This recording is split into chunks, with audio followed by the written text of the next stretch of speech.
another episode of the Best Book Club. I'm your host, NeufAtora, and this is the podcast where I discuss the best stories with the best minds of the community. On this episode, I'll be discussing Pantyborne by Scrin Warrior. With me, I have hannsgutherson and Shadowmelder. Thank you both for joining me. Thanks for having me. Yeah, I'm excited to be here. Yeah, it's going to be a really fun conversation. So this story was first posted on Lucky Fetish on September 1st, 2015, and it revolves around a woman finding herself in the world of Bloodborne, but with a twist, or pull to speak in terms of the community, learning along the way that some worlds and experiences are better left behind the screen. Very nice. And so, Very not spoilery. yeah, I did my best to do that. And so to preface this sort of in a similar way to the sadistic episode, I think a lot of my thoughts will come across as gripes or criticisms, but I promise I do really like this story.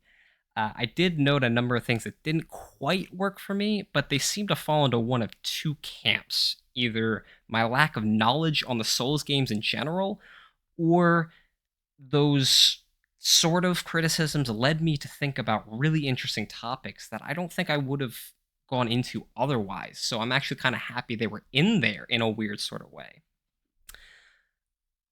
And so both of you are fans of the Souls games.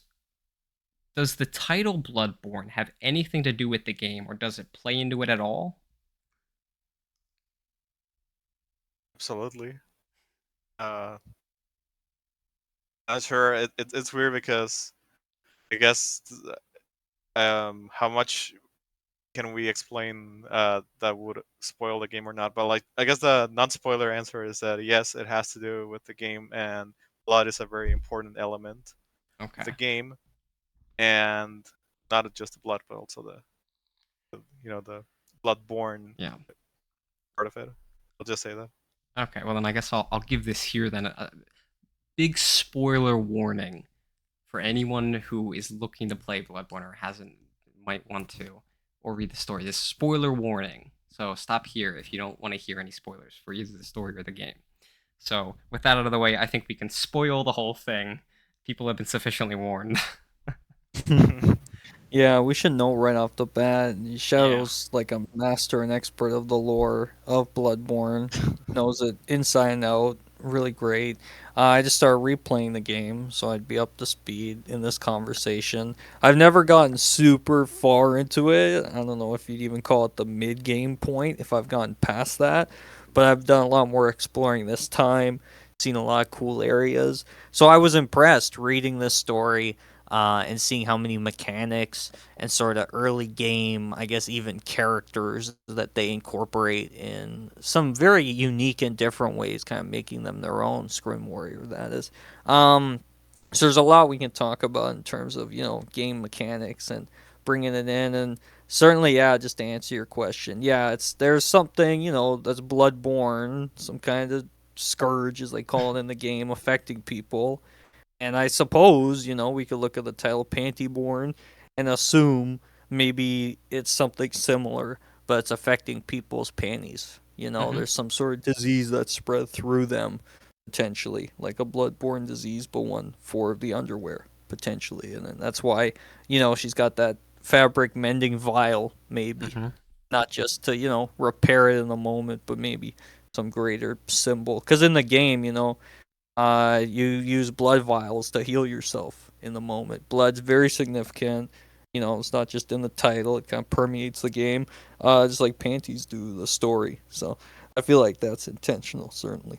Absolutely. Yeah, and the whole reason I bring it up is that Pantyborn works extremely well as a title, in my opinion. Because if you have any kind of familiarity with Bloodborne, like even just knowing that it as a game exists, that title tells you the story is a fan fiction of it, and it hints at the major mechanics, so to speak, of the story.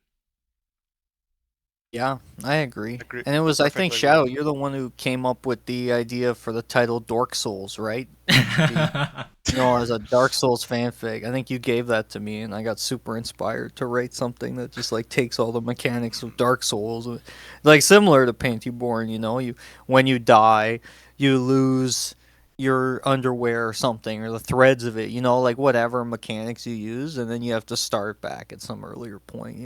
But certainly, yeah, you pick a kind of obvious title like that, and it's a pretty iconic title, really really awesome title, Pantyborn, and Mhm. certainly, yeah, if you know it's Bloodborne, you can never sort of forget that, and I think it's a pretty iconic title. Correct.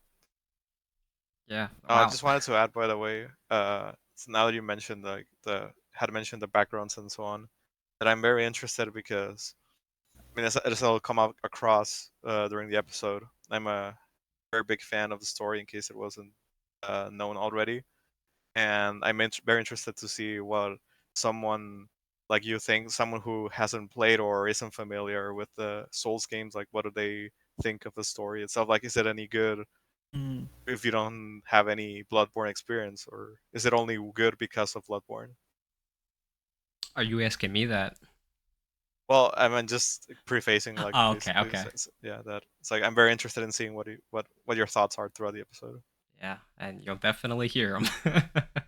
Honestly, just as a side thing, real quick, that Dork Soul, like I feel like that's even a better title than Pantyborn. Like just changing a single letter, and True. Yeah, it just I that agree. perfectly works for the like blending this Yeah, community and as a fan fiction for that game. Like that's fantastic. I love that. yeah, it was. Yeah, it was awesome. It was so good and inspired a very kind of cool interactive story that's already hitting scope creep levels, but Shadow's hopefully going to help me with it. Very nice. Now, in your opinions as fans of the games and the story, does this story do justice to the source material? Mm. I mean, I would say the short answer is yes, absolutely. Okay. Long answer is that I think, like, obviously, if you take it face value and try to see, like, well, I mean, there's not much dying or that kind of brutality or gore that you would expect from Bloodborne, as a lot of the mechanics and what's going on is, reflavored to fit into wedges. But I still think like the sentiments, the theme are still there, and it's a different kind of brutality, as Barry described in the various wedgie scenes, especially. I think it's still like a dark story in some Hmm. ways. I mean, as dark as it can be with the heavy emphasis on underwear and wedgies. Yeah. The atmosphere as Yeah, well. absolutely, the atmosphere. And I mean, there's a whole list of mechanics we could go through that they take, from the game and incorporate really well. And I mean, even the first boss fight she encounters is basically shot for shot what you see in the game Hmm. when the giant cleric beast appears. And then obviously, does a great job of wedgifying it, so to speak. I mean, we don't understand right away why she's not taking damage as we would expect if you play the game or if you play any video games or you're being attacked by a wolf and a beast right in the beginning. Like, why isn't she taking damage? What are we missing? Um, and then very quickly, she realizes like she's getting these brutal wedgies, and I mean, it was Shadow, I think, who pointed out to me like there's the brutality to the wedgies. There's this great Oh yeah. intensity to them that, much like the combat in the game where the enemies will swipe you with massive attacks and one shot you if you're not ready or prepared or know their move sets, and that's much the same here. So that sort of spirit of the game definitely pours through in so many ways, from as we mentioned the vials right off the top, to later on what we see in the game with like invaders and such. And I believe insight is sort of brought up in some way too. Hmm. Yeah, I think right when she sees the first boss, right, she realizes she gets some insight. So there's definitely stuff that could be expanded, and but takes a lot of those mechanics you'd expect and really works them in really well. So I'd say definitely a good adaptation of the source material for sure. Hmm. Yeah, I mean, I think Scrin does a fantastic job of laying the groundwork for uh, Wedgie's actually being the health essentially. I think he does a fantastic job of like showing like kind of bringing it to your attention without mashing your face into it like Mhm. this is how it's different from Bloodborne. It's like it's just really well done. I think it really Yeah, is. there's no breaking that fourth wall, at any point, like, because she hasn't like played the game at all before she gets transported into it. As soon as she like makes her character, it begins. So there's never a moment where she's like, "This isn't like how it should be," or "This I don't understand this." Like she really discovers the world as we do, which is a very Soulsborne experience. I think Xiao, you might agree. I mean, when your character's in it, they don't know like anything about the world generally, and you're discovering it as you go. And we see that with Lillian and the things she finds out and the way she kind of comes about truths, and even the few people she talked to, the doll excluded, aren't super helpful, which is super fitting for a Dark Souls game where the dialogue, is, and he nails a lot of it and keeps a lot of it close to what you see in things. Uh, but in some cases, he goes a little like kind of. He explains it when we kind of meet Eileen the Crow and sort of lays out a lot of stuff about underwear and fabrics and stuff, and kind of explains it for people who haven't played the game or just because it would be kind of tough in a story to leave it all super open. You're like, what's the deal? Why is any of this happening? Like, I don't understand. If you don't have the game as background, that would, I imagine, be kind of overwhelming. So he does throw some bones, which I think is for the best. And the fact Yes. we see Rosemary, right, midway through kind of Hmm. join, so she's not alone. That's also so it's not just like the hunter's alone again, which is basically the entire Bloodborne game. You're just chilling by yourself, pretty much. Yeah, for sure. That is actually something there that I'll get into a little bit later. But the story starts with a character intro, which I never care for, though this one in particular is an odd example of it. It's the most basic of any I've seen. It's really only providing a few physical features for the main character rather than a backstory or details about Lillian's personality and the like, which is something I really appreciate. Yet, because this is a story about a video game becoming reality, and Lillian does, like, Skrin goes out of his way to write in the part of Lillian going through the character creation screen in the very beginning, even those scant physical features could have been so easily weaved into that part of the story, if not when they become relevant to the action, especially the underwear, since that's such a major piece of the story. Mm. I agree, but I would also say that at least when you're describing the, because I understand what you mean. Like you could have had it where instead of having the description, just this simple like list of features, like have it be part of the character creation. Hmm. Or is that what you were going for before I Yeah, continue? absolutely. Yeah, Okay. that would have made it so good. Would Um. have made perfect Yeah. sense. Well, in that case, I guess the argument would be that Lillian, I mean, is the description of her like as the player, and then the character creation happens after that. But I agree, they could have been like just don't describe Lillian as the player, just describe the character appearance as it's being created. Yeah, and it would have fed more into it being Yeah. like an actual video game, I think. I'm not too Yeah. familiar with Screen Warriors work. I mean, I'm aware of it, but I haven't read much of it. I don't know if that's just a thing that he always did with like having the description at the beginning of the stories. I honestly can't remember off the top of my head. Do you know, Hans? Uh, yeah, I'll check. But there's two things I want to say first about the descriptions they give it. To me, it kind of reads almost like the character creator in Bloodborne. So I was kind of wondering, like, maybe that's why they're presenting it. I mean, certainly you could have put it after the information, but the first thing in any Soulsborne game beyond the cutscenes is the character creator. Right. So like that's the first thing we're seeing is like if you were building your character, what's the height, what's the hair, what's the eyes, what's the underwear. So that's maybe the sort of way we can look at it. It's like a character creator screen right there, and they're making their options. And then the other one is like the description we're getting there of her.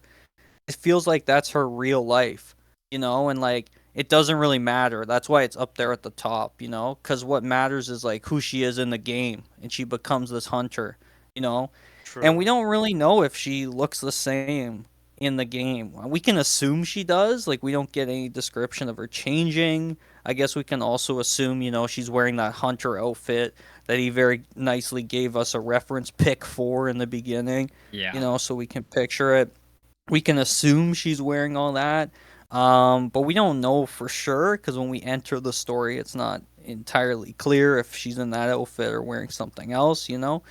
Um, but I think that's maybe part of it too. He's kind of saying like it doesn't matter what she looks like. Like Hmm. this is her real life thing, and in the world of the video game, rules are different, and she could be someone totally different. You know. Yeah.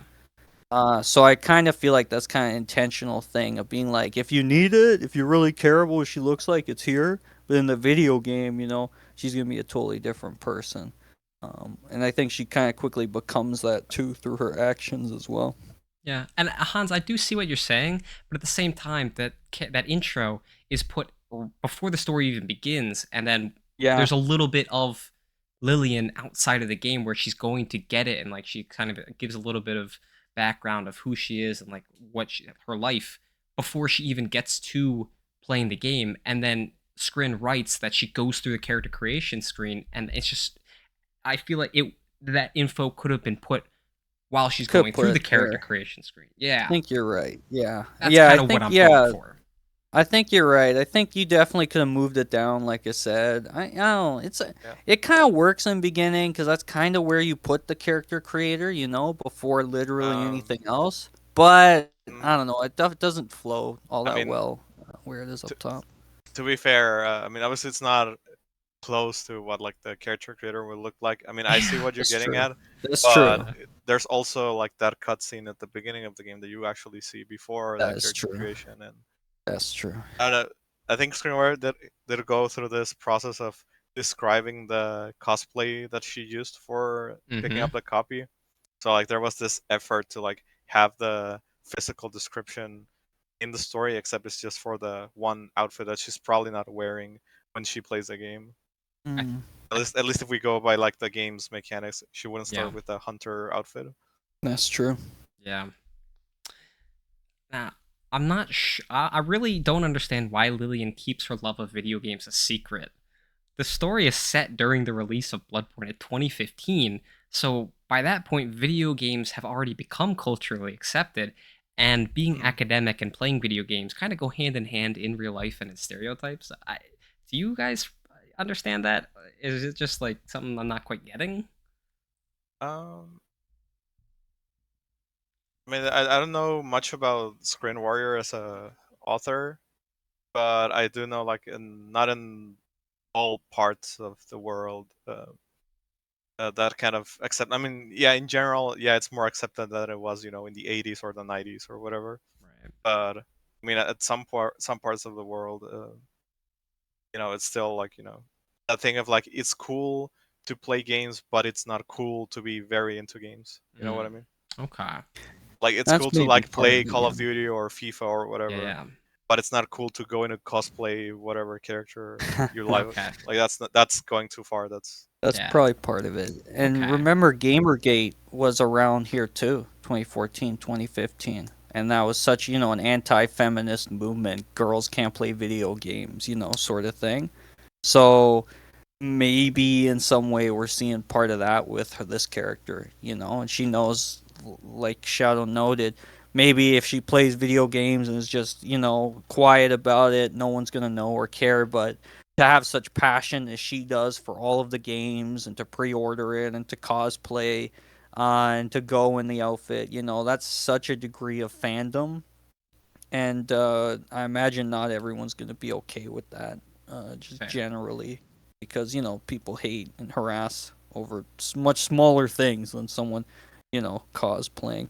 Yeah. So that might be part of it. As It's just to true. Shadow's point, certainly there's going to be a lot of people against it. I mean, maybe The thing we don't know about Lillian is, she's like a classic wedgie girl or something. She does have that height and sort of cuteness, Mm-hmm. so maybe she like knows if people know she's a gamer, she's gonna get a lot of wedgies or something. Hmm. Maybe that's what we're meant to read into it. I don't know what Gamergate is. Can you explain that? I would prefer if you don't. Okay. Okay. I guess I'll look into it in my own time then. I mean, let's being seriously, I guess we could explain. It's just that I think it's hopefully it's not what like the reason why uh this was written the way it was, but it's a controversial online phenomenon to say the least. But Okay. had to do with I think what started, if I remember correctly, was a game review that was done for a game that was like positive, but it turned out that the guy who gave the review was the developers like couple or something like that. Like there was some kind of like what's called A bias? um yeah, bias and so on, and then it got overblown into being a thing of Ah, like games and ethics, and I don't know. It's a sad thing. A lot of people got harassed out of that, and I think okay. it's better if it just. I'm not saying I'm not trying to suppress it. I'm just saying it's a very sad thing Mm. to remember. And out of scope of the episode, I would say. Mhm. Okay. That's fair. So, why do you think Lillian was sucked into the game in the first place? Magic. The question was how or why. I mean, I guess either. I think it's a dream. And Yeah. I'm not saying just because dreams are like the classic trope to like let anything be Yeah. happening. I'm saying because dreams are also important element of Bloodborne. Absolutely. Like dreams Okay. are a actual game mechanic and thematic part of the game. Yeah, Like if you I read agree. the chapter one, like the part like I'm trying to find like the where like the thing happens, she just seems to like pass out or her her Yeah. eyes close, so you could Mhm. just Hmm. assume that she fell asleep Yep. and this is all Right. a dream, and not in the sense of like oh it doesn't matter. It's more of like the no, this is a dream, just like in Bloodborne, the events of the game are part of a dream. Interesting. Yeah. So it Yeah, could I agree. usually it is a cop out, but it kind of works for this. I like that. Correct. And I actually did have sort of a similar theory, though had no idea that dreams were part of Bloodborne. And like, I feel like she was just so excited for the game to come out that the night before the release, she really didn't get much sleep at all. And so having her head be filled with thoughts of that whole series caused her to start dreaming about it. And Mhm. that the fact that she also gets the little bit before she passes out or whatever happens, it sort of informs her dream. It's not really the most earth-shattering theory, but I think there is enough evidence within the story to support it being the Yeah. case. Though things like Sarah confirming that she's from the real world throw some doubt onto it, but it could be that Sarah is another part of the dream, and Lillian's desire to Hmm. escape is manifesting itself there. Could Sure. be. I mean, I don't remember too much the details, but she know Sarah, or No, it's just is that that the first time? that's just the an invading player. Yeah, so it could just be she made up that person on her dream, Yeah. or it could have been someone she saw before. You know how dreams work; you can make up Yes, people and that's stuff. true. That is true. Yeah, totally. It's just fun to I think still think about. your theory works. The dream. Yeah, Yeah. no, it's certainly the dream, for sure. Now she's living in it, and it might be a nightmare too. Also with Bloodborne, Yeah, also important part of Bloodborne very nightmares. important. Yeah. Yep. Okay. Now, the opening room is described as, quote, a very weird mix of old medical equipment and an almost house like environment. As someone who's only tried to play 3 of the Dark Souls games and really couldn't get into any of them because of the alienating level of difficulty, at least to the caliber of gamer that I am, I don't really have any familiarity with much of the aesthetic of those worlds. So that passage immediately had me picturing the room from Full Metal Alchemist, where Ed and Al attempt Mm. human transmutation at the very beginning of the series. And I think it's a great example of how even having such sparse detail, just like that one like half sentence is all the description you get of the room, but even just having that sparse detail is enough for readers to start filling in the gaps with their own visions of what the setting and surroundings look like. Yeah, That's no, they do a good job capturing the setting, and you're not super far off with the Full Metal Alchemist Brotherhood note there. It's kind of similar gothic kind of setting with some like fancier inventions, mixed in. There's also a lot of guns. It's very Victorian gothic, um, and you do start in this sort of clinic that is kind of house-like. Mhm. Uh, and yeah, no, and you're right. They kind of speed us along into it, Scrim Warrior. I guess there's like an assumption maybe you've played the game or, that they don't need to spend a super long time Mhm. kind of capturing what the world looks like. We get more of it as we go, which I think is for the best, Even just kind of brief descriptions they give, like a very old style city, and things like that. You can kind of picture it and you kind of move along kind of quickly and get to the action. Sure. I think it's pretty well done for sure. Yeah. Yeah. I mean, I think world building is probably one of the strongest aspects of this story.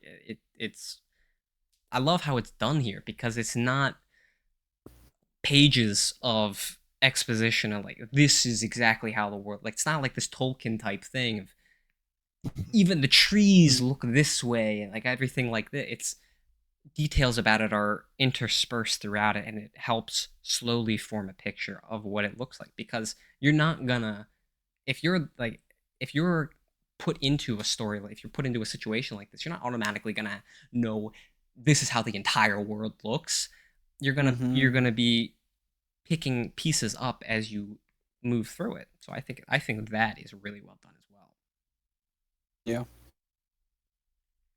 Very quick digression too. Scrim Warrior does not make those sort of intros as we see with Lillian in the beginning of his other stories. So there's certainly an intentionality Okay. behind, Lillian, the name, and then the details. It's character creator like Okay. certainly. Although, Yeah. yeah, definitely you can note if in editing it or something, because the story is like it feels like a rough draft in some ways, and I Yeah. mean as we'll probably get to, there's a bit at the end that he retcons. He says, Yeah. "Let's say it was like this, actually," Yes. you know. So, like, if you were to give it another go, or maybe you integrate it more into the storytelling a little bit more, something like that.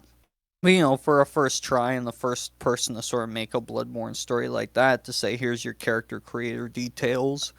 And then hop into the game with a little almost cutscene of her getting the game and falling asleep, and then the game really begins. It works, I think. um, and again, I would repeat that in that case, I would have the creator after, like, she passes out, Yes. I so that think it's you're like right. Yeah, that I think the that's her buying the game is the initial cutscene yeah, Yeah. I think you're before right. I like you're that.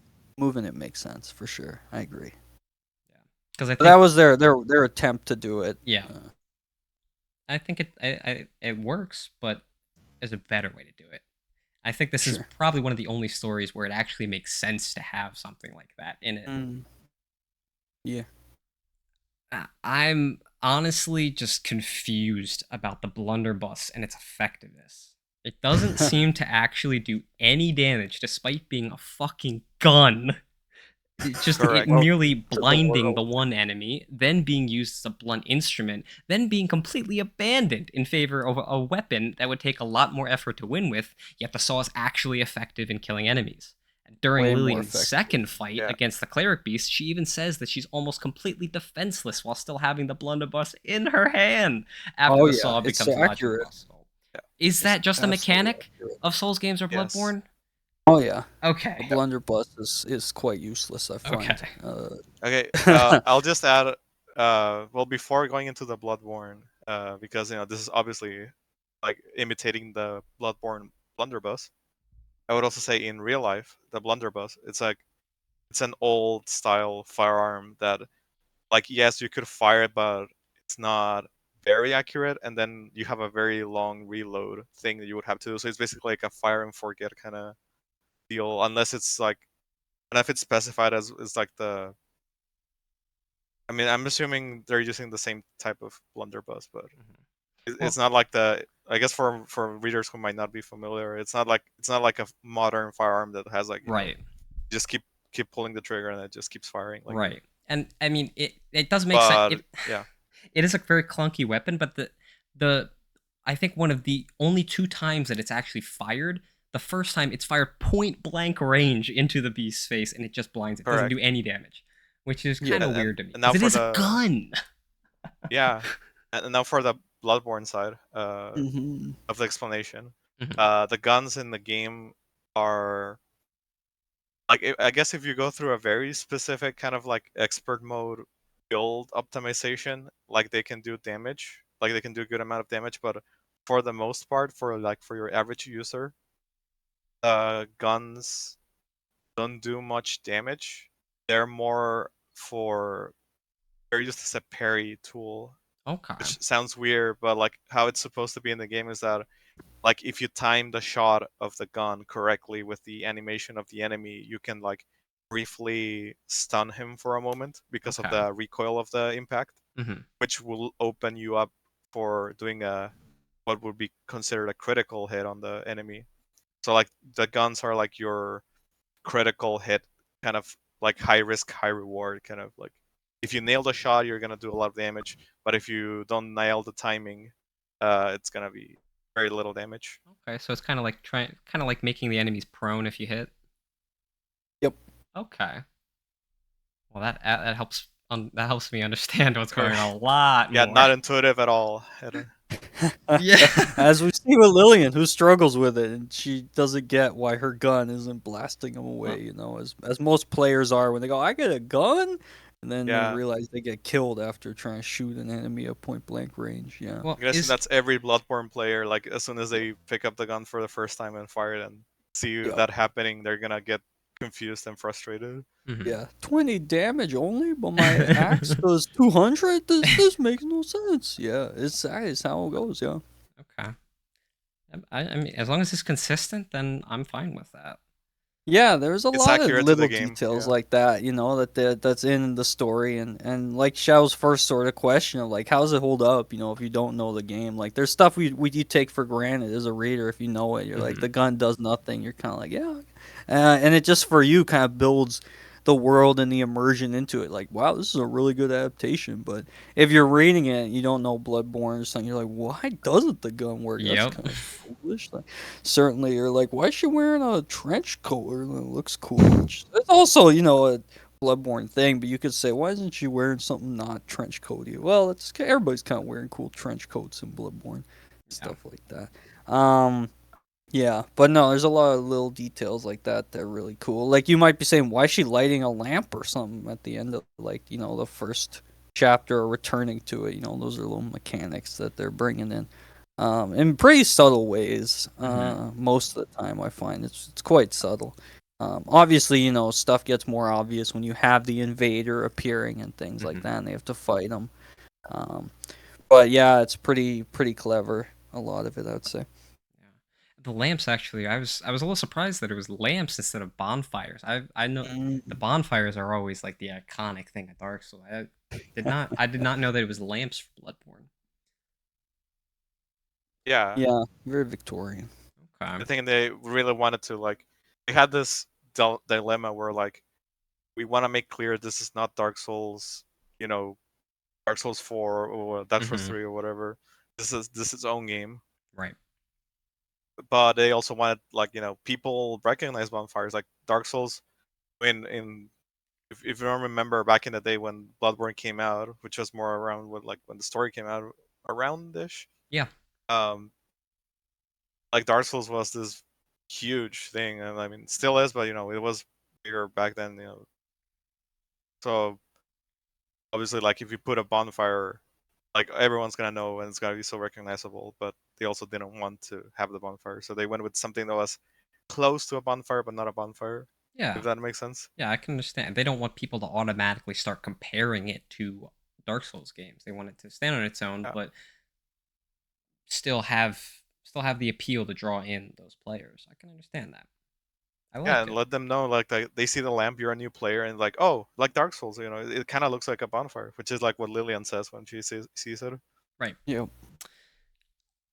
I really like how Scrin subtly focuses on the major shift in playstyle and thought process, changing it from who cares if I get hurt and die, I'll just respawn because that's the player character and not me, to I have to actually be careful because I'm the one experiencing all the damage. It makes Hmm. complete sense that this would happen, especially if you have no idea if what you're experiencing is real or if you'll ever find a way back to the real world. Yeah. Yeah, Yeah, it's agreed. a smart way to do it for sure. Because yeah, when you're a player and you get used to dying, which I still am not in Dark Souls games, but a lot of players, they take it in stride, they shrug it off, they get more souls. You can sort of just treat it like that, like oh, I'm just gonna run in, uh, and so certainly with Lillian, it makes sense. She's gonna quickly understand like I don't want to get this pain in any way, and it's that very player driven perspective that the Souls games kind of are all about, where it's like you're gonna get better, you're gonna learn patterns, you're gonna train on these enemies, and you're gonna keep growing. And we see that with her all the way. She's not just like a instant expert who beats all the bosses the first time Hmm. around. There is that losing, and there is that learning about everything. So I mean that's a very core part of Soulsborne games, I would Yes. say, and like that's captured really well too, not just the sort of like obvious mechanics like the lamps and stuff, which of course like I said done really well, but screen goes a lot deeper too, which I think is admirable. For sure. I mean, there are some truly iconic universes out there, like Harry Potter, Dark Souls, Lord of the Rings, Dungeons and Dragons. The list goes on. And so many of us dream of being part of those universes, just being a character, a fly on the wall for some of them, if not a major part of it. But Pantyborne really highlights how dangerous those worlds can be and how we don't actually think about that side of it. I love Sure. it for that. I'll just add, I guess it's more related to the previous point, but it also goes into this one that it's very accurate the way that um uh writing, how to put it, they make it so the player Lillian goes through the same experience as a player would in the game, where like they start like once they Lillian starts panicking because she realizes the damage and she gets scared, and like she's much more cautious when she's playing the game. That's, I feel like, what most players do when they start playing Bloodborne and they start dying and getting ambushed with these very tough and aggressive enemies. They Hmm. start becoming like, okay, I gotta pull back and be more cautious, just like Lillian. However, like they then realize that the only way to win and to be successful in Bloodborne, I'm not gonna say the only way, but like the intended way to win in Bloodborne is to be aggressive. Like obviously careful, but also you gotta be aggressive. You can't just be passive. And Yeah. it's very accurately reflected in the story. Like Lillian gains the courage to fight the bosses, and then like the invader and so on. Like once she becomes aggressive herself, then she can actually succeed, because when she goes full careful mode, full passive mode, she gets overwhelmed in that. Mhm. Yeah, And I think that's pretty cool. That absolutely. Yeah, I think that's really well done. And I mean, you do sort of have to jump into that mindset of I have to pay a lot closer attention. I have to be a lot more careful while diving in. But because Lillian is the character, it's like even more so because she is actually experiencing all this pain as opposed it's still as opposed to her being removed from it. Yeah. And I love it. I love that. It's one of my favorite parts of the story. yeah, very accurate to the game experience as well. Yeah. Hmm. I wish there had been more description of the enemies present, or even a little for some of them, as people unfamiliar with the Souls games, aka me, probably won't be able to picture Yeah, what they look like based on the almost non existent descriptors for a lot of them. yeah. it falls into the fan fiction trap. I Yeah. mean, not all fan fiction does it, but like they rely on the world building of the source material to carry for them. Hmm. Mhm. Yeah, and readers' familiarity with those worlds. And I guess going along with that and kind of going off of something you brought up previously, Hans, there were a few times where Skrin linked reference pictures instead of describing Alfred's characters. And to be very blunt, that's got to be the laziest way of getting around description. It comes across as the writer not caring at all, at least to me, about these pretty important details for immersion, which in turn makes me as the reader care less about the story overall. I mean, why should I care if even the writer doesn't care enough to take the time to even just give the most basic description of these things? Yeah, it's a good insight. I imagine you're not the only one who feels that. It's good for Yeah, writers to know, that something like that is going to break immersion in a pretty correct. drastic way, it sounds like. Yeah, like as you said, it feels very much like a rough draft in that sense. Yeah, but I wouldn't say it's the laziest way. The laziest way would be to like not mention description at all. But I guess it's a close second. I don't know Mm, because in some regards, not putting any description in sort of this is probably just me working as a reader to enjoy the story more. But in some ways, I kind of see like no description allows me as the reader to fill in my own details and create my own version of character in True. my head, as opposed to a reference picture. I'm given what the thing looks like, but absolutely no time was taken at all to describe it. Just Yeah, here's a picture, here's a link to a picture, here's a cop out. That's really how I yeah. see it. I'll be honest with you. When I read the story for the first time, never mind. This is a Lucky Fetish story, but that's where I saw it first. I Hmm. don't know if it was spread out later, but I don't believe so. uh, I didn't click the links at all because Yeah. it was back in the like I didn't want to click links on this site thing. Yeah. So I never saw the reference pictures, but because I knew Bloodborne, I said a hunter outfit. I knew exactly what that was. Hmm. I didn't Mhm. see the picture, but obviously that means that if you know the source material, it works. If you don't, it doesn't work. Yeah. So Yeah. Yep. So Eileen's exposition dump at the end of chapter 2 would normally really put me off, but given the context of it being a video game world, I actually really like it because it fits perfectly in line with it being NPC dialogue. Yeah, and a Soulsborne kind of NPC dialogue where she tells you stuff, but it makes kind of little sense without a lot more context. yeah, Like she mentions Hmm. fabrics are the great ones. You have zero idea like what is what a the great great one? ones are, It's or how she intriguing. knows that. What the scourge is. Your life She forces are mentions tied to it. the fabric, and she goes pretty deep, certainly. And she's like, she's a hunter who's gonna hunt other hunters, and it's like stuff, it's a lot to take in all at once. So it doesn't feel like, all the answers are given to you, Hmm. but it's enough to sort of set you on your way. Um, and so I think that's a good way to use that character. She is a pretty iconic Bloodborne NPC who you do meet pretty early and does give you some info. Nothing that explicit in the game, but certainly, for people who haven't seen it, he's throwing them a bone, Hmm. who don't know anything, and be like, here's some stuff, and Yes. Yeah, content he could definitely build out, in future chapters. I don't think we really hear about the great ones much beyond this. I I don't think think at could be all. wrong. So, but it's a hint, and again, this reminder of the world we're in, and this right. attention to some of the Hmm. details in it. For sure. In Yeah. a way, it feels like it's more aimed at explaining for those who actually know Bloodborne to be Mm, like, okay, you know Bloodborne. Here's how it's different from Bloodborne. yeah, seems fair. So it's kind Yeah. of relying on like the you know this thing. I'm gonna explain this thing that's different from the thing you know.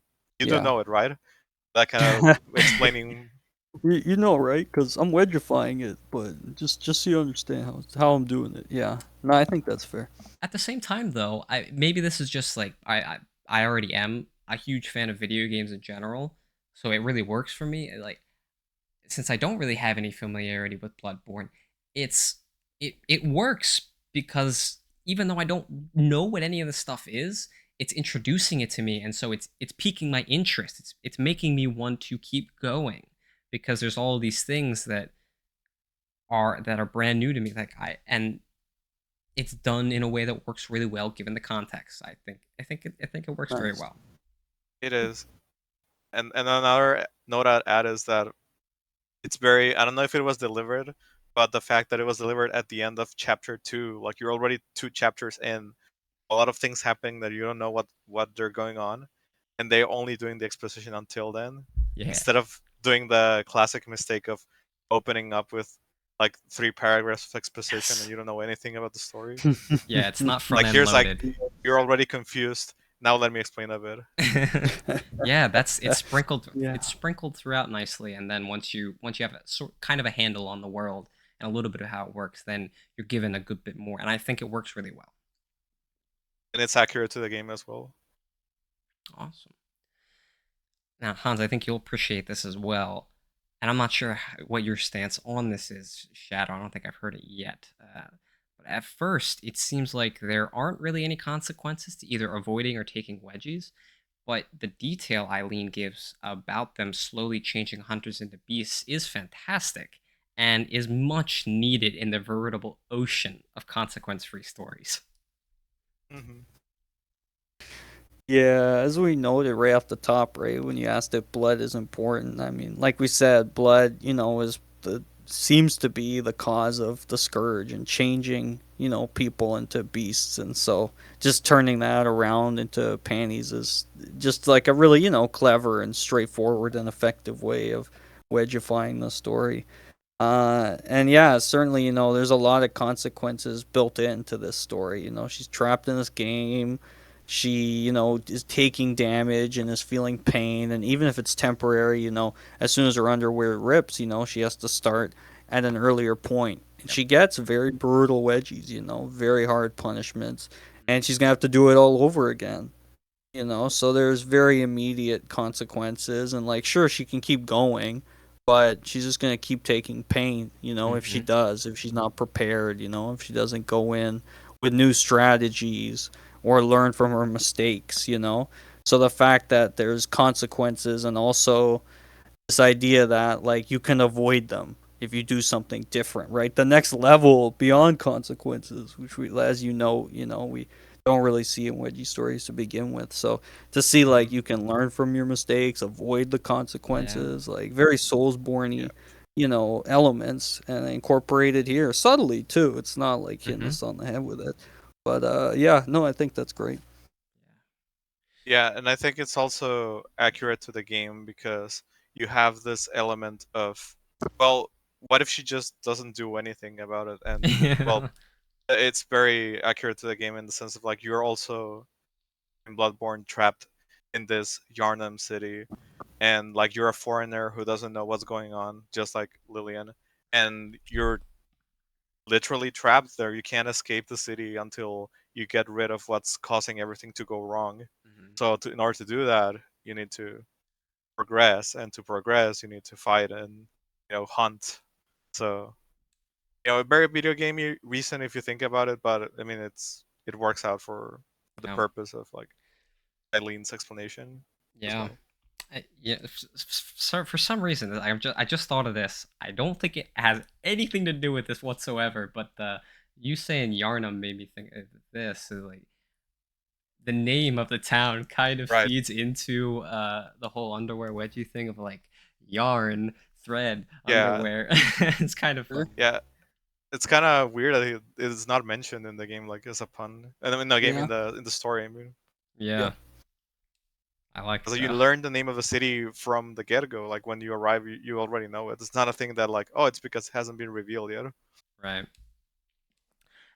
I think these consequences, especially the scourge, really play into the increasingly evident theme that Hans, you and I have kind of been finding in multiple stories of wedgies are a corrupting and evil force that is seems to be spanning so much of the writing of the community.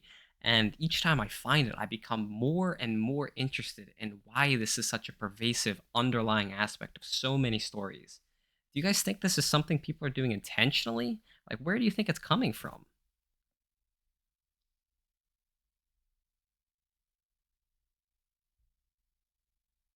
The questions for Hans or just in For general both. in any? Okay. Well, for me, I could say since this is one of the stories that inspire me to write, and I've always been trying to make something similar to Pantyborne in a different way. Uh, I would say it is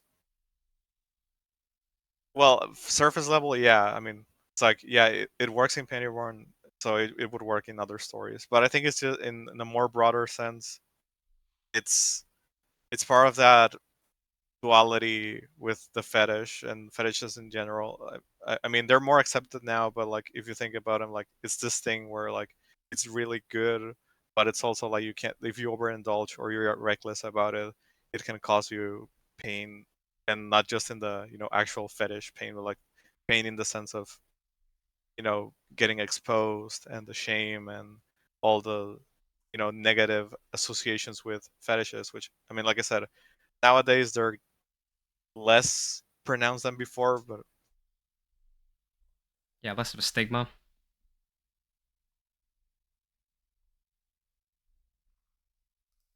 yeah, sorry, I was ending. Okay. Yeah, I mean, for me, it's yeah, for me, it's both. Okay. Like it's a direct influence and also part of like the fetish experience. Yeah, I Hmm. don't know if Hans has something to add. No, I think you hit on it, Shadow. I mean, as you noted, we've talked about this before, so I don't want to bore people by going over some of my theories. I mean, it is, I think, an under talked about, underexplored sort of aspect of Hmm. the genre of wedgie fish literature. I think in general, this very deep, sort of central. I mean, to very like to be what's the word, reductivist or whatever, and Hmm. simplify it. I mean, you could look at it, some people in those stories, it's interpreted wedgies as this evil corrupting force, and it leads to crazy wedgie wars in schools, or it's this thing that hurts people, or on the other side of the dichotomy, it's a positive force. It brings joy to people. It's happiness, Hmm. and it's at the center of that. I think a big part of that is how people view it, subconsciously or consciously. And when you think about, as Shadow very aptly noted, the fear people have around the fetish, the stigma around it, the fact that you might feel isolated having it, all that's going to feed into the writing, and you might interpret that, then the wedgies are this evil corrupting force. I mean, it works really well in Pantyborne, where already there is this scourge, this very important thing that is blood, which in the lore of Bloodborne's been hyped up as a miracle sort of cure and a way to solve all the world's problems, is now the thing that's kind of turning everybody evil. We can, I guess, assume Pantyborne is maybe similar. There were wedgies that existed and they happened and it was fine. And now all of a sudden, they're the thing turning people into monsters. Yeah. So it works really well there. It may not be a case where it's like, it's a negative force in that context, but I certainly think there's whole essays you could write about this interpretation of it as a sort of negative force and what that why that is, certainly. And I think it just works out coincidentally here really well. Yeah. It's so fascinating to me. I think we have to do a full episode on it at some point because it keeps popping up. And I mean, you are right, Hans. I think it depends on the story whether you can look at it, if you can look at it one way or the other. I think some stories do sort of just show it as, especially Pantyborn, and like, is there really anything good about actually getting a wedgie beyond like Yeah, the exactly. initial pleasure? Um, but it is so fat. It's probably becoming the topic that I'm most interested in at this point. It is a fascinating one, certainly. Yes. So, what do you think would happen if Lillian had been infected with enough of the scourge? Do you think she would become permanently trapped in the world or even want to escape? She might become a beast, maybe. I think Shadow, like, I've never had this happen to me, but can you like become a beast in Bloodborne or something? And like you Um, like I wasn't sure. I got this impression you could, but I have no idea if that's accurate. I feel like that would happen to Lillian though. To answer your question, like she would become one of these beasts, or yeah. just maybe straight up be trapped forever. The assumption that we have, and as we know from Bloodborne, she has to be fighting these beasts. She has to be progressing to escape. And if she's unable to, if she can't get past the enemies, she's just gonna be stuck there. There's no escaping, presumably. Mhm. Uh, as for the question itself, I would say yes and no. Because yes, you can become a beast in Bloodborne, but it's not in the sense of like if you die enough times you become a beast, like in the Mm. way that Eileen implies to. Mhm. I mean, lore wise, we can assume that yes, this is what would actually happen to the player character, but because they're the player character, like they do not fall to the Okay. scourge because they're meant to like succeed or whatever. Or you could do like the interpretation that like you are not the only hunter who was trying to do a hunt, and there were other hunters who failed as well, and Yeah. like you could be one of those who failed and become a beast that another hunter will hunt. Yeah.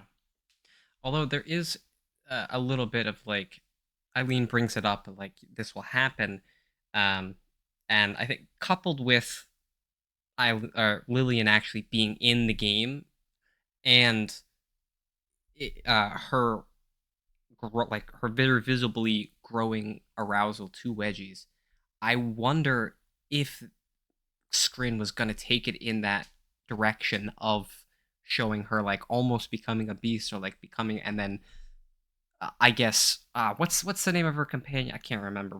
Rosary. Of her like having to bring her back through like her words reach her or something like that cliche thing. I wonder I if he like was gonna it. do Yeah. that. It's a possibility. It is because there's notes in Bloodborne about characters getting obsessed with the blood, and that sort of makes them beastly, Yeah. and sort of turns them in the end because they're so Yeah. obsessed with it. And that might be what happens to Lillian. Hmm. I mean, She does, she gets very pleasurable wedgies from the doll, which are very intense as well. So maybe she does get hooked on them and does need to be brought back. Good pun. yeah. I mean, I'll just say that obviously, like the yes, like NPCs do get crazy with blood and they become beasts of their own. Like I'm not saying that doesn't happen. I'm just saying Mhm. that Lillian as the stand-in for the player character would not. Like it doesn't matter how many times you fail or how many times you get killed slash wedged in the game. Um, you don't become a beast. At Yeah. least like from what you can see. So Yeah. like, it's hard to And tell like if Screen Warrior was just doing because Eileen has her own like quest line in the game that's related to other hunters that mhm, she has to hunt. Not you, but other right. hunters that did become traced with blood. So I think that might have been another direction where it could have been where like you assist Eileen just like in the game, uh, dealing with these hunters that became obsessed with blood or wedges in this case. Yeah, that could very well be it.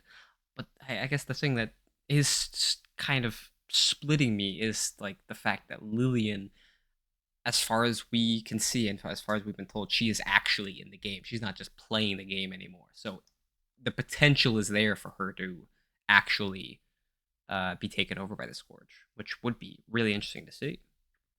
Hmm. It's possible in the game. There's also an item and a stat that's called beasthood that tells you like how close you are to becoming a beast, but like I said, it doesn't actually like make you an uncontrollable beast. It's Hmm. just that if you get enough of it and like with the certain like items, you can like temporarily transform into a beast. That Okay, gives so you like in the more power and stuff, but like yeah, it's its own little mechanic, but it's not the same beasts as the beast that you right, are hunting. It's like a think about it more of a quote unquote good werewolf or one that like you has actual control as yeah, opposed to the werewolves that are they lost mindless. their minds. Yes, Yeah, yeah. I guess really just kind of like I would love to see something. it I would would be very compelling. it would Yeah. be very Mm. interesting to see. Now, as far as I could find, the cleric beast is only in Bloodborne. which is a brand new game for Lillian. And at the time that it was released, and it was a brand new game. So her knowing its weak point without encountering it before, but not knowing about insight is a really weird inconsistency to me. Especially since I couldn't spot any discernible difference in the head of the beast versus the rest of it after looking up pictures. It's all a sort of muddy grayish black color. So I don't know how she knows that. I think I can answer that. Or no, if you, Hans, you wanna. No, go ahead.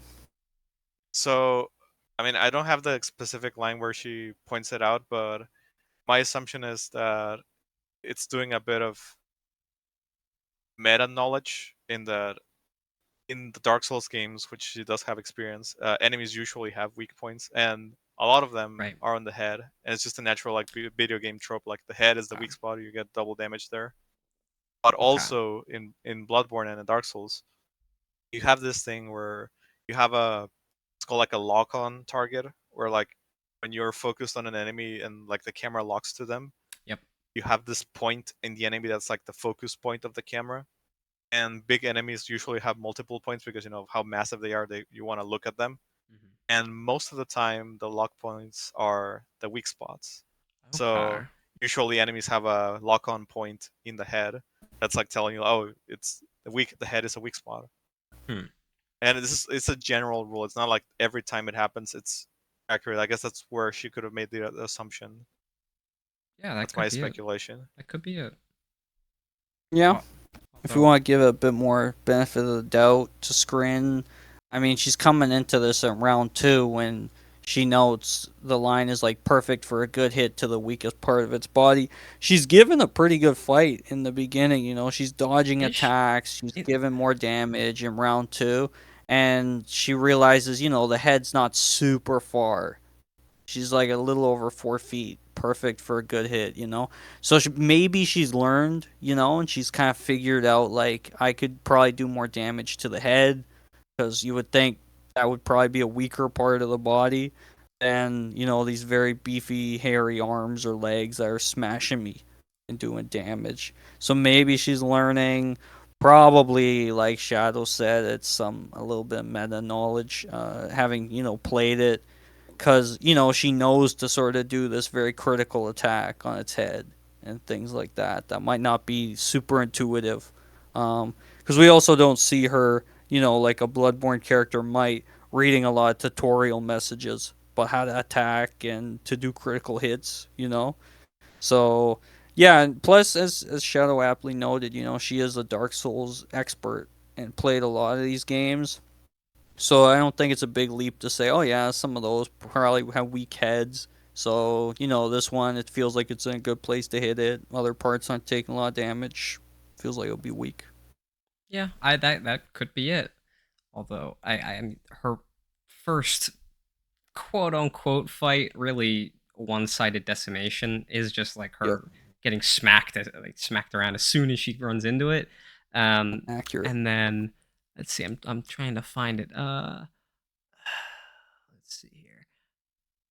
Okay, I I guess. think what Hans meant is like the first real run. I don't know. It might be like Yeah. I know in Souls, it's like sometimes when you enter a boss for the first time, the first run, quote unquote, doesn't count because you haven't Yeah. faced the boss before, and then you have like your actual like real run. I know that's just Yeah. a bit of a Yeah, I'm Yeah. talking about chapter 3 and round 2 when she notes that, you know, it's the weakest part of its body. That part, like she actually does a more decent fight. You know, Right. she's you know dodging and she's slicing at it. You know, and able to get that critical hit on it. So it feels like you know she's improved, and it's a way of showing that without telling us like, oh yeah, she's a much better fighter. You know, she's learning these things. You know, without having to show us, you know, play by play of every fight she has and every improvement.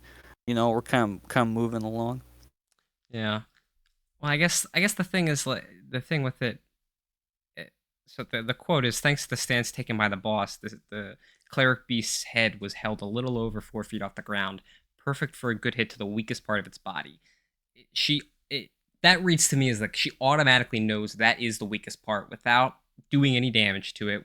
Like this is the first time she's like actually legitimately fighting it, not just getting smacked around. true.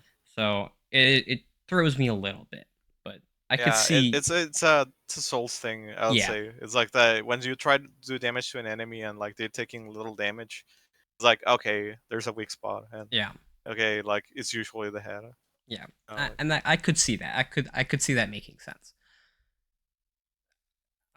So the different ways that wedgies are implemented, I think, is very fun, and it helps sell the idea that wedgies are intrinsically linked to this world, especially the ones that the cleric beast does. Like they're just so vicious and so visceral. I think it's really fun.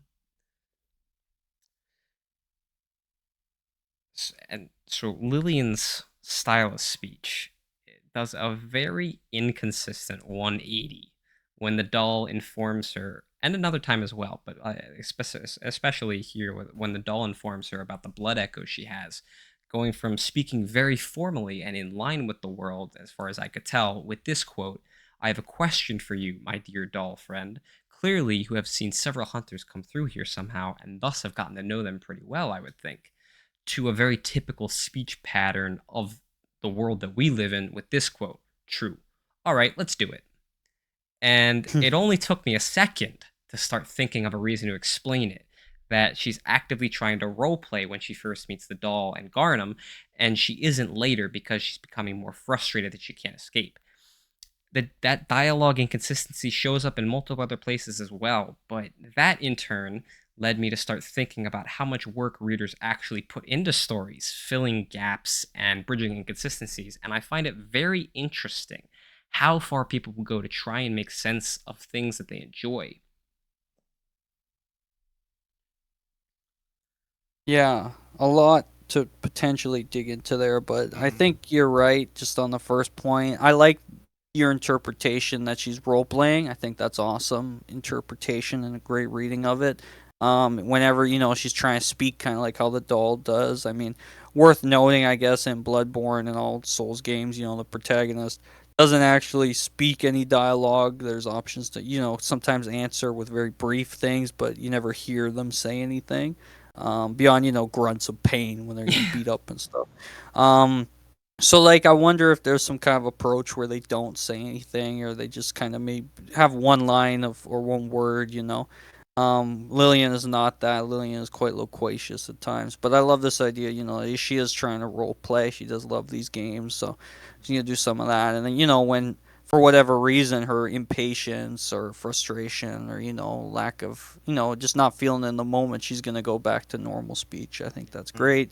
And then yeah, certainly. I mean, I won't go too much into the second point, but yeah, I mean, it's not just if you like something. I mean, there's just you can get used to critically looking at something and trying to read into it. It's Yes. easy to go, I don't understand this thing. Why did they do this? And then just kind of being upset because you don't get it. And then there's the other side of it, like, well, they didn't explain it, so why can't I read into it, And Right. that's kind of the harder thing to do, and wondering and questioning, but try to come up with some answers. And it's fun and it's kind of rewarding when you can do that well. Whether Mm. you like the thing or not, I think it can kind of build your appreciation for it, especially in something like a Soulsborne game. When so much isn't explained right away and you have to do exploration, you have to find stuff and kind of read into what the environment's telling you, which a lot of games don't demand of you. um, so be able to really like do thinking yourself, I think is great. And a great example you gave there of being like, why does she talk differently at sometimes? Yeah, and I think people are more inclined to do it with the media they enjoy, but it can very easily happen with just media in general.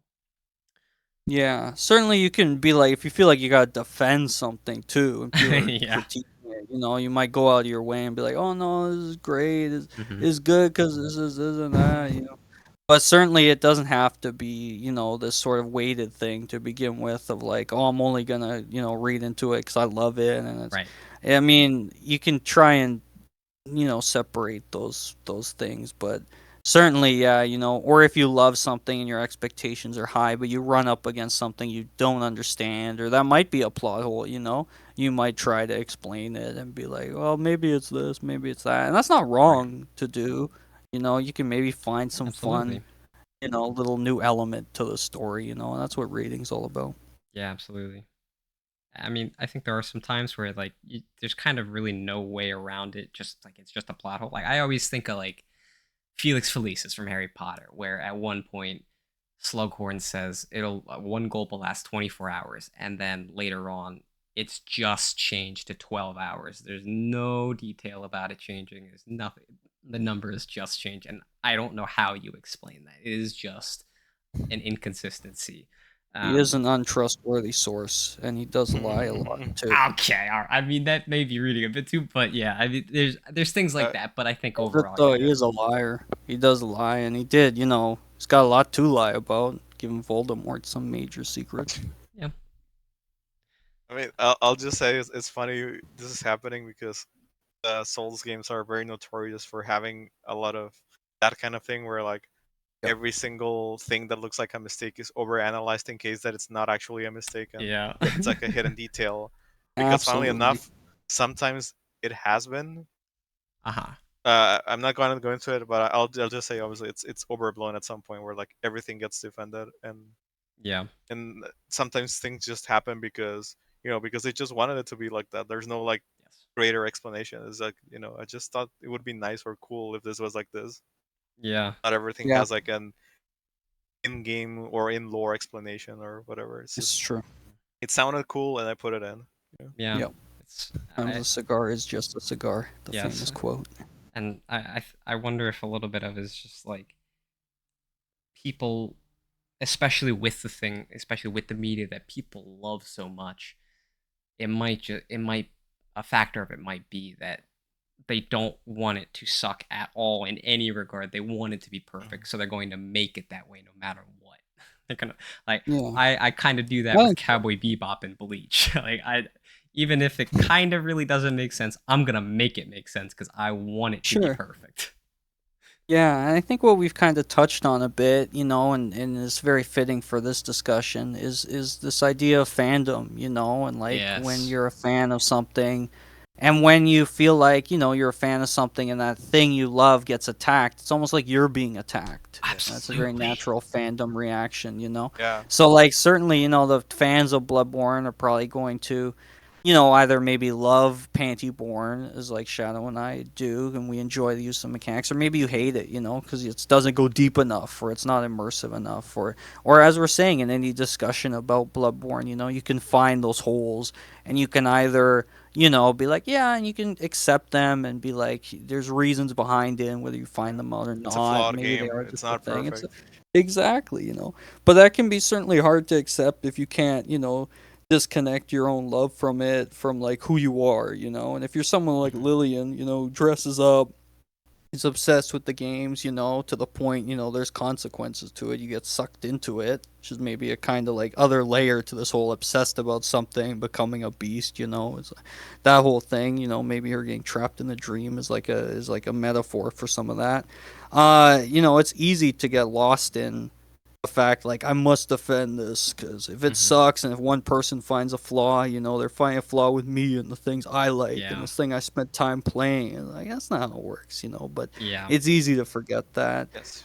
certainly. But I mean, it's fitting for us to chat about it now because we're talking about True. a very popular game, a game that, as Scrim Warrior hints with the first chapter title, was a game of the year. Hmm. Huge sales success and very popular. But yeah, as Shao knows, it's not perfect. Just like the story isn't, just like nothing is. Uh, Well, but it certainly is a good chance to talk about all these elements. I mean, I'll push back on that. I think some of the things I love are, but Yeah, but yeah, All you're right. Nothing is perfect except the things NeufAtora likes. I'll yeah. just put that disclaimer there. let's do it. Let's go with it. Like Lucy and Daniela, I think that is perfect, and I'll fight tooth and There nail you against go. anybody who says otherwise. Perfect. um, One thing I am wondering about is the wedgies the enemies give Lillian corrupt her, but the doll also gives her wedgies, and I'm not sure why that wouldn't have the same effect. Maybe she is falling victim to the scores, and so she's caring less about getting them. Maybe Mhm. that's what it is. Maybe. I'll say I could say it either way. Like the obvious one could be that obviously incomplete story. So maybe later, indeed, like they actually do affect her, and like Mhm. we didn't see that happening yet. The other explanation could be that the doll itself, and it's also hinted in the story, is not a person. Well, obviously the name is a Yes. doll, but it's also not just a doll. Like it's something more, and that's hinted throughout the story of the game, and you can go into it, and I mean, the story hints about it more when Lillian says something about like when I when I touch your hand, like I felt like a greater presence or something like that, something along those lines. So like that's a hint that maybe like she's special because she is not like a mortal, Mhm. maybe. Hmm. And I mean, you could take that anyway. Like maybe the way she does the wedgies are different. Like they're not corrupting, Mhm. And which could maybe still tie into the game, by the way. I I So, but I we don't know. So, I wonder if the sort of requirement for the scourge to set in is her underwear ripping, because the doll does say that she can't rip her underwear. It's mm, true. So I Yep. wonder if that is the difference. Probably. And the fact they stay like she knows the doll's not human, so it's probably this like combination Yeah. of factors. Like she can't rip Hmm. it, she can't, isn't the same like being who's giving them to her while she's fighting. As Shadow kind yeah, of noted, she is something different, not yeah, exactly of the world that she's dealing with, so to right. speak. I think that's all part of it. The way you said And it, I guess going into, sorry, continue. uh, the way you said that, Hans, makes me wonder if it's just a placebo, or if it's all perception, where she sees the enemy, she sees the everything else as an enemy, and so they will actually affect her, but she doesn't see the doll as an enemy, and so she doesn't believe it will actually affect her in the same way. That Hmm might be I like it. Works for me. it could work in the game as well because as you've noted from the first chapter, uh, inside is a mechanic in the game and not just in the. It's like a stat. Like inside actually matters it. Right. a bit in the game, and inside, as we know, relates to perception, and it's a part of the mechanic of the game that there are some things that like when you play Bloodborne, like if you launch Bloodborne right now, start playing, there are some things that you cannot see, like you can't see them unless you have enough insight to see them. Interesting. Like your perception is too limited. I really like that. Exactly. So Yep. like there's a famous example where like there's some spots in the city where there's this black hole thing that appears that like catches you and kills you, and like it's just like super odd, and like why is this random black hole here and whatever. And once you have enough insight, you actually see the cause of the black hole. It's not just a random black hole, like Mhm. it's and well, there's spoiler warning was already given. It's Yes. this huge like eldritch creature that's grabbing Oh. into you, but because you don't have enough insight to see the creature, you just see like it's this the Lovecraftian explanation of like your mind starts making up stuff when they cannot understand what they're seeing, like something Yeah. that they were not supposed to see, right? That they see a black Hmm. hole even though there's not a black hole in there. Mhm. Yeah, a lot of Lovecraftian influence in the game, big time. And to go back to the point is it could be that perhaps yes, it's related to perception and insight that the doll is hinted throughout the game to be not necessarily a great one, but related to the great ones. And even in what we already Yes. have the story, the fabrics of the underwear being linked to the great ones could be sort of like suggestion that the doll being a conduit of a great one perhaps means that they can mend the fabrics and like manipulate them in a way that humans cannot, right? Yeah. Yeah. The doll Like they seems can like do wedgies without corruption, right. so to speak. Yeah. Yeah. Maybe it's just like a technique they're using or something. But we might have But maybe seen. she doesn't have enough insight for it to know Yeah. the truth. Yeah. Yeah. I mean, the doll kind of seems like a conduit for the Great Ones, and I would have Could be. loved to find out about the Great Ones if it had been, that would have been so interesting, because it's like that was like the most tantalizing aspect of this whole story. Like, Oh I yeah. want to know about this so bad because it's so interesting. Yeah. One other thing that I really like is that Skrin included invading players. It's something Mm. that seems to be very integral to Souls games, at least the multiplayer aspect there, or just like providing a different way to play the games. And I always like seeing other people like Video Game Donkey go through it, but I know I'd absolutely hate it if it happened to me. Oh yeah. They are already hard enough games. Why would they add in a mechanic for other players to kill you as well when every single other thing is also trying to kill you? That would frustrate me to no end. Yeah. I mean, it's curious that it's shown here in Pantyborne, but I mean, I guess there's not a lot of soul stories in the community.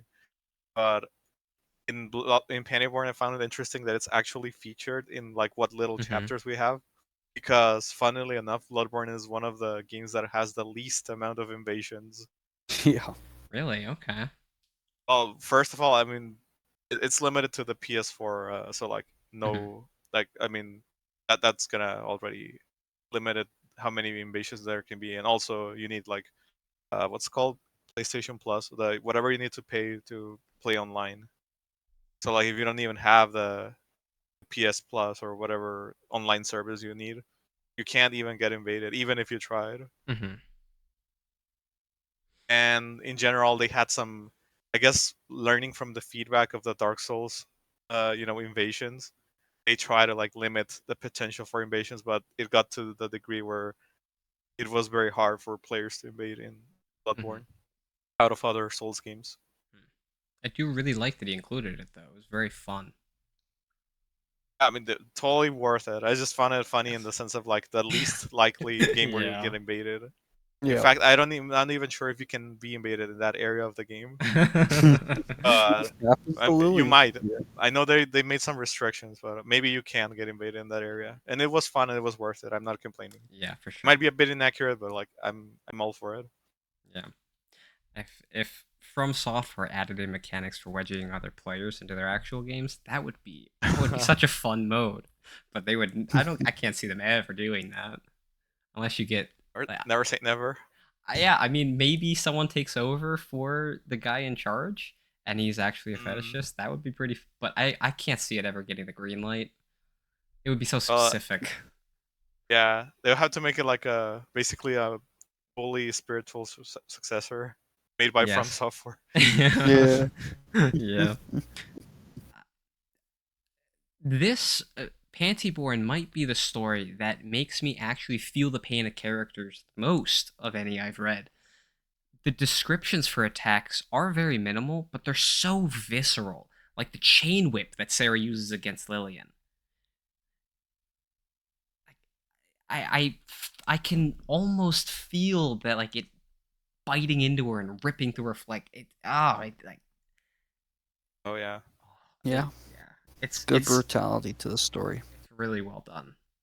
So I say like even with all the wedges and the humiliation and the bit of tropes that are in there, it's still very brutal and very Yes. dark in theme and atmosphere, and a lot of it is through those attacks.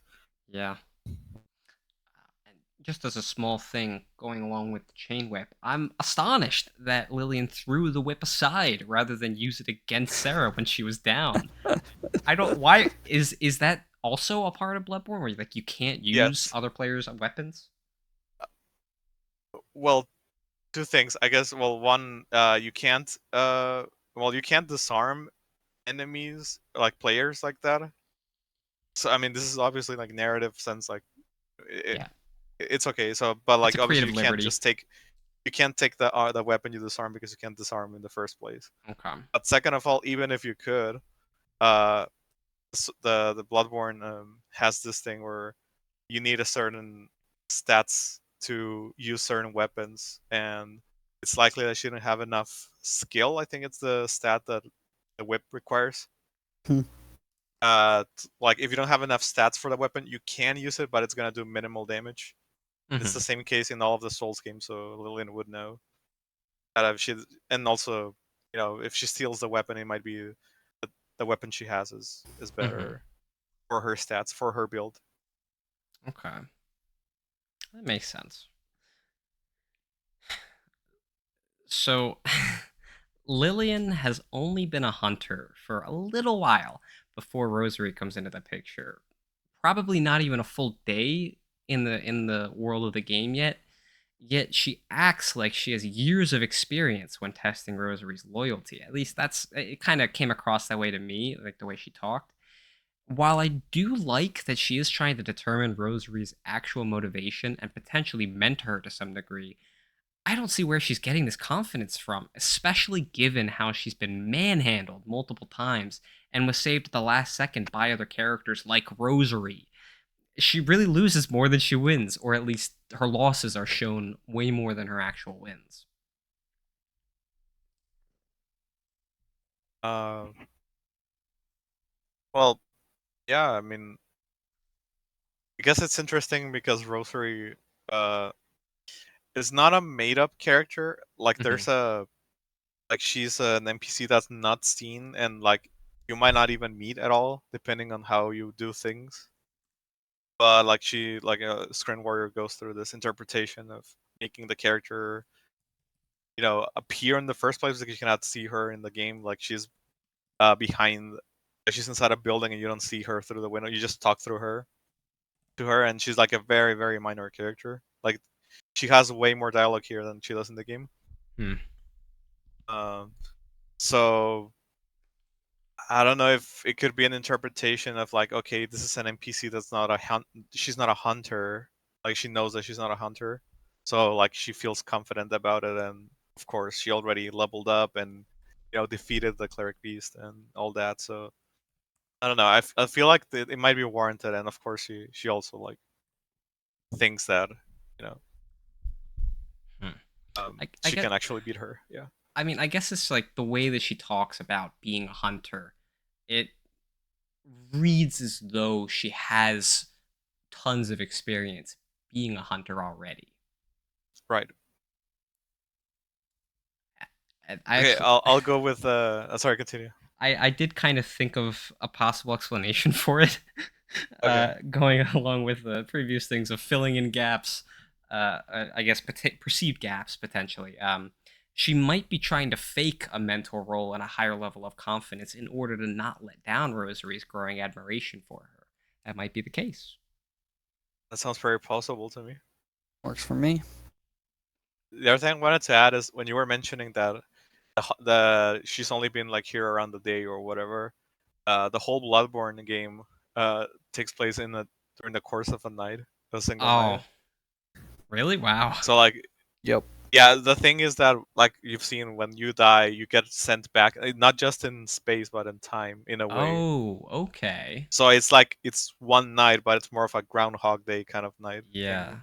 Yeah. Okay. So like it might only have been like a few hours, but it's actually been like who knows, like half a day or more, and because of that, every time she gets sent back and so on. Hmm. Yeah, she may have been in this, battling enemies and a lot that we didn't see. That was off screen, a lot of her fighting and getting better. And I think some of that's Maybe. kind of alluded to. She does struggle, certainly, in the fights, as, sometimes you just have a bad run. But, yeah, no, we can, look at it and say maybe she's been here already a very long time, Maybe. fighting a lot.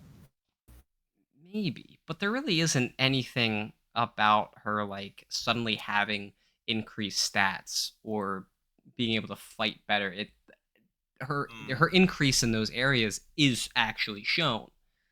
So I don't know if it really is that. It could be, but I'm not right. sure.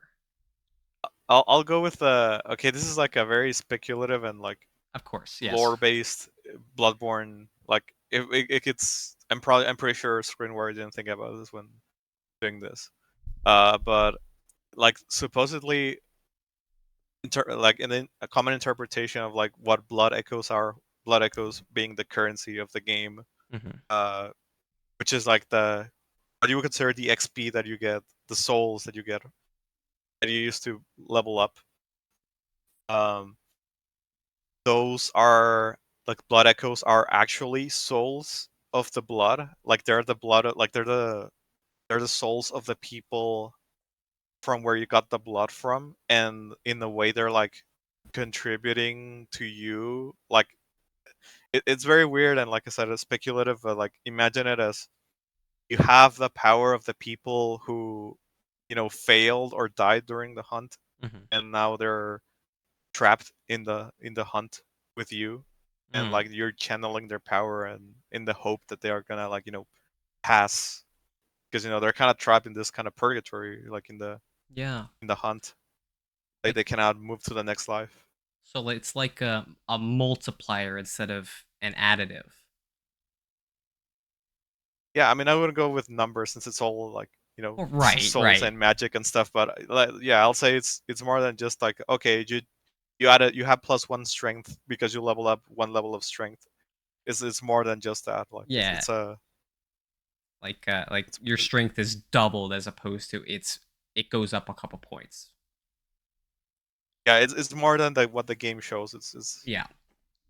Okay. I like that. I could see that potentially. Yeah, I think it's more like the explanation you gave in the first, like actually like Uh-huh. the It could be that. But yeah. it's that's a possibility, I guess. But I do like that we can come up with all these different possibilities for what it could be. The I, staple of Souls games. Yes. True. I mean, at the end of the day, I would like for a story to actually explain the thing, but it does when it doesn't fully, it can create this space for further engagement in some ways. So this is an isekai story where a character from one world is transplanted to another. And the best example I can think of in that genre vein, whatever you'd call it, is this manga slash anime slash light novel series, Overlord, which is fantastic in its own right and is similar with the main protagonist getting stuck in a shut down online game and trying to either find his way out or find other people who stayed until the servers were shut down. Skrin does say at one point he was planning on following the full story of Bloodborne, but with wedgies. So if that's the case, I really don't have any ideas on how the story would actually progress after Lillian tests Rosary, except to maybe include more about other players becoming trapped in the game. What do you guys think? Where do you think it could go?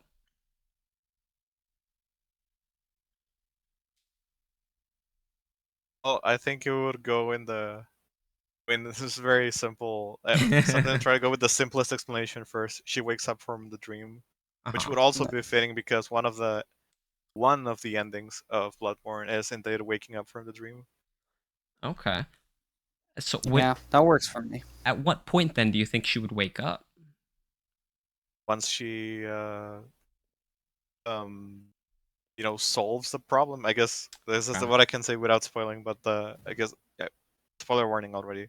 Yeah. There's this thing that's causing a nightmare that traps everything in Yarnum. It's stuck in this nightmare.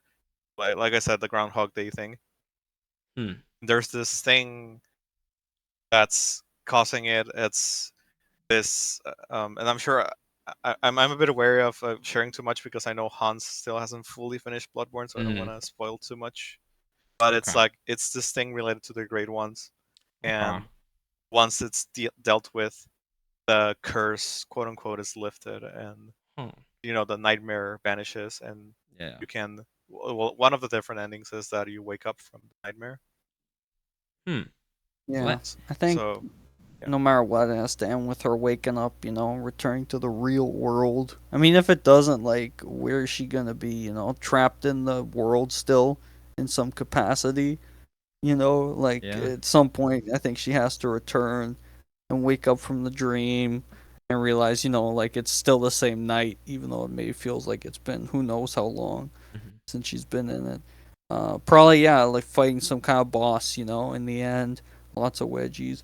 And then ends up waking up, kind of wants to play the game again tomorrow or something.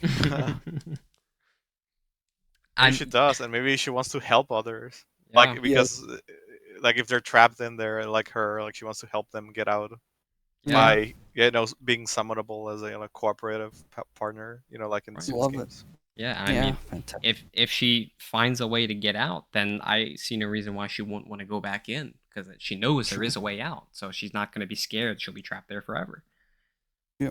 Right, she could be like, "This is like a once in a lifetime experience. I'm not gonna do it Yeah, again." that too. It could just be that traumatic. Yeah, and that Like would be interesting. it's not gonna be as magical as the first time. Yeah. Although maybe she does. Maybe she just doesn't experience the entirety of the game, and there's areas that she True, just can't go into or something. she can get a new ending. Yeah.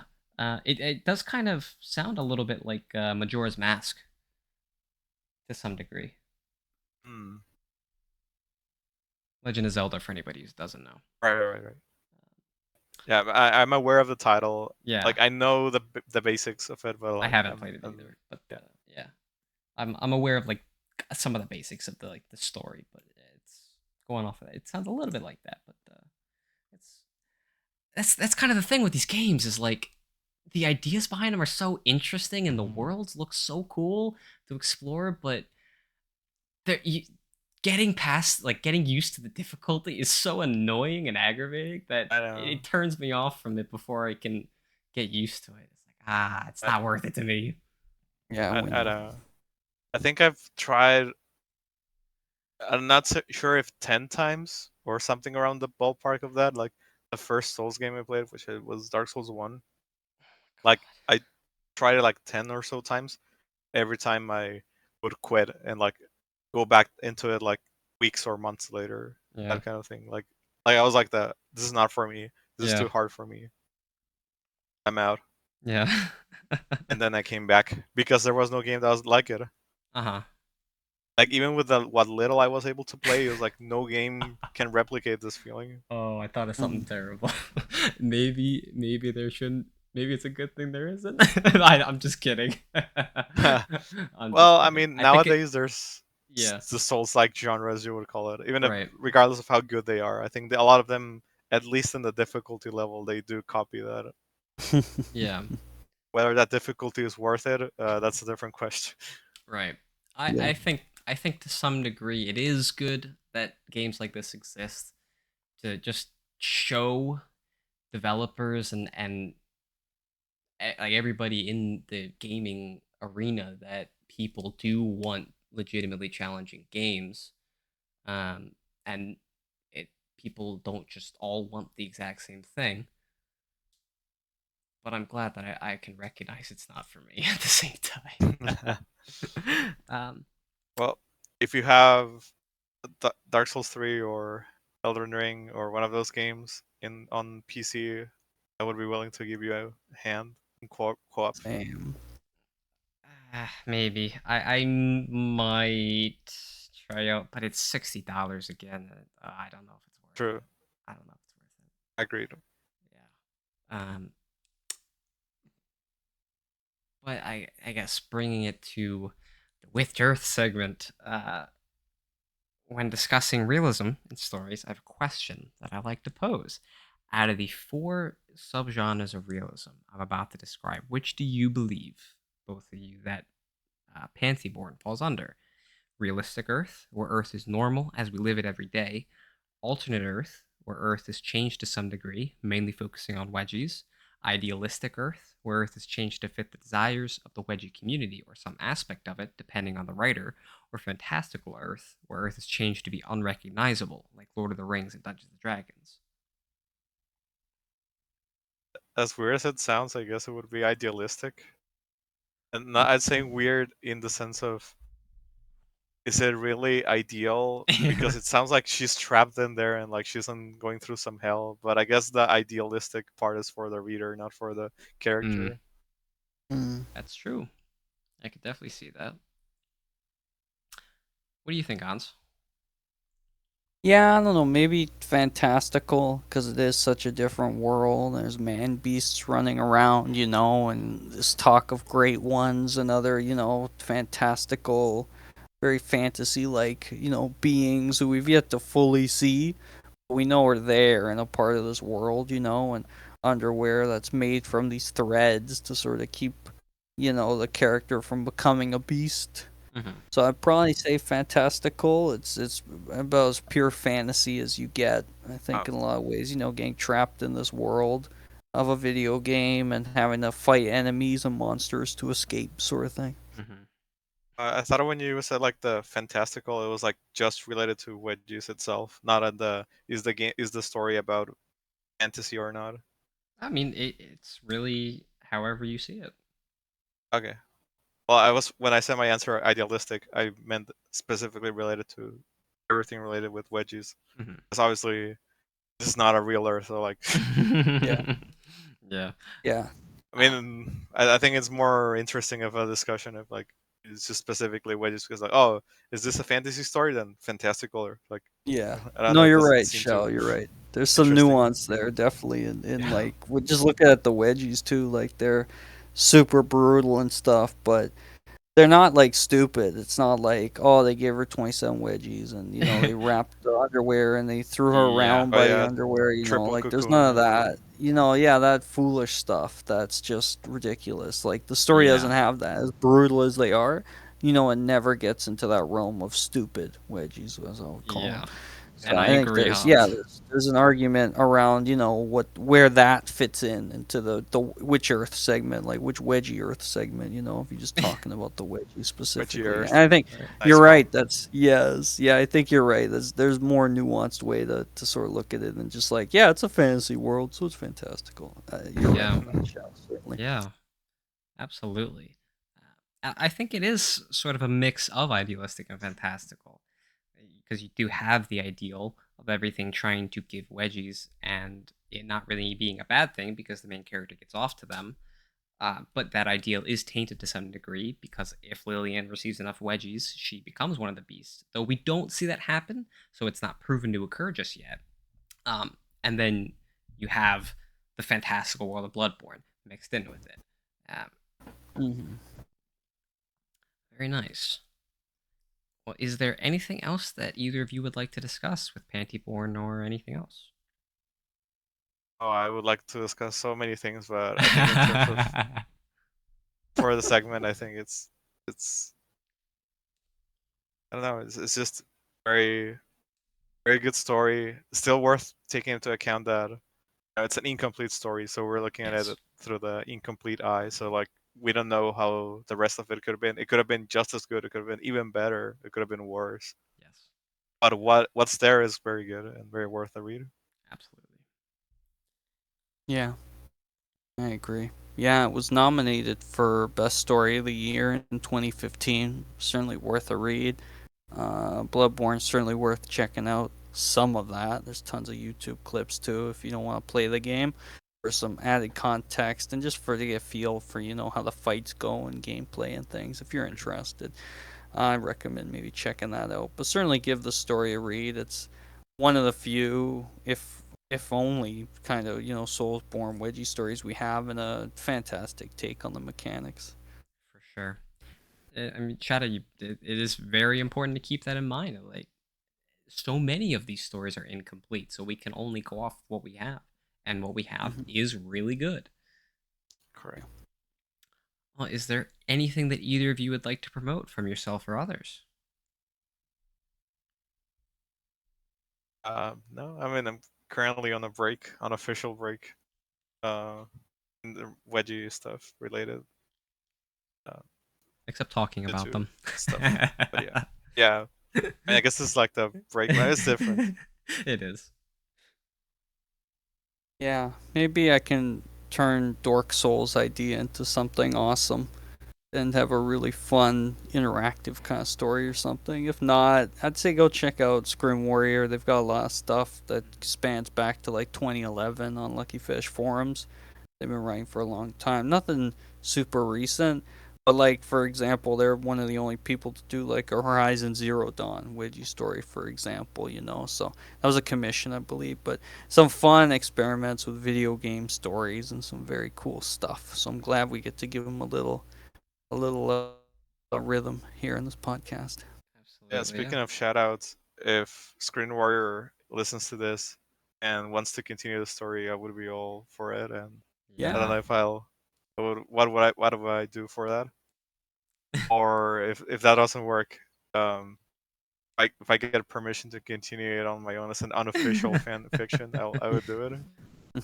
Well, I mean, I've seen two instances of it so far of creating an episode and then it motivating the writer to continue. So maybe it will work. Right, fingers crossed. Yeah, Fingers yeah, crossed. absolutely. Scrin Warrior is a very solid writer. There's very good stuff. And honestly, I wouldn't be surprised if the Horizon story was better than the game. It's a game I tried, but it was just very boring to me, and some of the things like just technically were just not very well done in my opinion. Like the hair the hair is bad. Hair physics are just crazy all over the place. But the story, that's a whole other episode. Um, well, There you go. You want to do a Horizon episode? I'll have to read it to be sure if I actually want to talk about it. But yeah, it's one I'll have to check out if I haven't already. But yeah, thank you so much both of you for coming on. Thanks for having us. Yeah, it was a pleasure. So it's just so much fun always talking to you guys. Love it. Now, if there's anything that you'd like to hear me discuss, or if you'd like to come on for an episode, leave a comment or send me a message on DeviantArt, or Lucky Fetish, or Discord as NeufAtora. Thank you for listening, and I will see you on the next episode of the Best Book Club.